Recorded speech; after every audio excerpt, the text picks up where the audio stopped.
ये तस्वीरें तमिलनाडु विधानसभा की हैं, जहां घड़ी में जैसे ही 9:29 हुआ, वैसे ही तमिलनाडु के सीएम विजय विधानसभा पहुंचे, जहां मौजूद विधायकों ने खड़े होकर उनका स्वागत किया। लेकिन इस दौरान जिस अंदाज में सीएम विजय ने लोगों को नमस्कार किया, वो बेहद खास रहा। सीएम विजय कार्यक्रमों की शुरुआत में राज्य गीत तमिल थाई वजुत्थु का गायन अनिवार्य कर दिया गया। राज्य विधानसभा में प्रस्ताव पेश करते हुए विजय ने कहा कि उनकी टीवी के सरकार तमिलनाडु के भाषाई और सांस्कृतिक अधिकारों पर कोई समझौता नहीं करेगी, और उन्होंने विधायकों से इस विधेयक का समर्थन करने में राजनीतिक मतभेदों को दरकिनार रखने का आग्रह किया।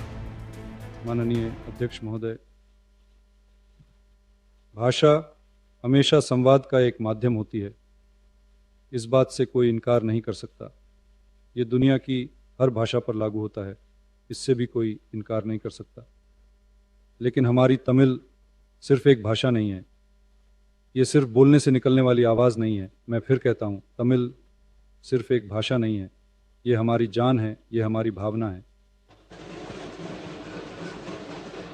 हमें जन्म देने वाली माँ को जब हम अम्मा कहते हैं तो सारा प्यार और अपनापन हमारे अंदर अपने आप ही जान बनकर, रिश्ता बनकर, भावना बनकर उमड़ पड़ता है ना।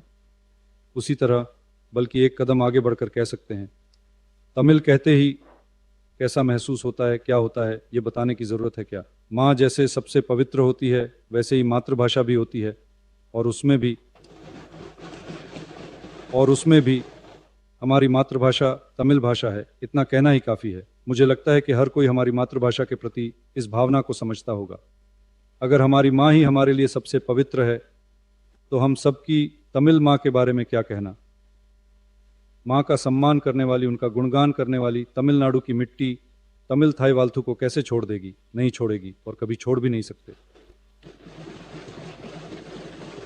माननीय अध्यक्ष महोदय, हमारी तमिल थाई वाल्थु को 1890 में लिखने वाले मनोन्मनियम सुंदरनार ने हमारी तमिल भाषा को ही तमिल माँ कहकर बड़े आदर से गाया था। भारतीय उपमहाद्वीप को, भारतीय संघ को एक खूबसूरत चेहरे के रूप में बताने वाले मनोन्मनियम सुंदरनार ने कहा था कि उस चेहरे के माथे पर जो बिंदी है, जो तिलक है, वही तमिलनाडु है। भारत